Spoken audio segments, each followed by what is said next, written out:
The person that I would be far more afraid of, somebody who comes out with a significantly better system than what we had to help gyms make more money and help their clients more. But like to this day, like there still isn't one, and that one's Jim Welch is still the category king in that industry. And so it's like and that's because we were talking about this earlier, everything is an R&D for us. And so we actually we're the only licensing company that had an R&D department, and we would test, we call them plays, but we test plays every 14 days.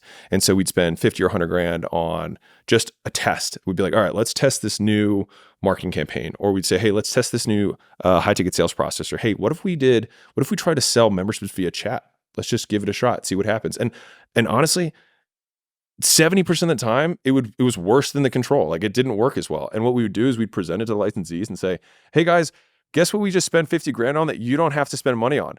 Look at the results of this sell memberships Total via dog chat. shit. Yeah. But the thing is that most people are actually really happy to know that it didn't work, because it felt like they were scratching an itch. Like, oh great, I don't have to do that one. Yeah. Like someone did that test for me.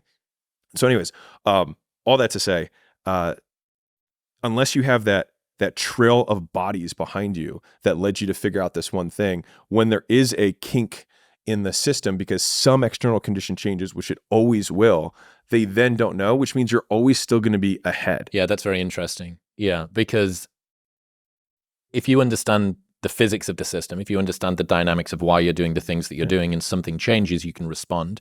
But it goes back to people with high standards. You have to presume that you win in the weeds. Yeah. You have to presume that you win in the weeds. And if you do, and if you're continuing to be this close to it, as soon as things change, you go, that's interesting. Why has that happened?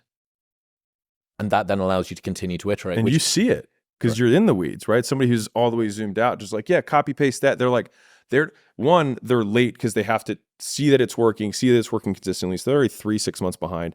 Then they start trying to figure out how to implement it. And then they start implementing it. And then what they don't see is the things that made the conditions that made it work to begin with. And so like, if you just assume that you're always in the lead, then it means sure, 2nd through 10th place will always copy number 1, but to the victor go the spoils. And so you will no one gives a shit who is 4th place at the Olympics.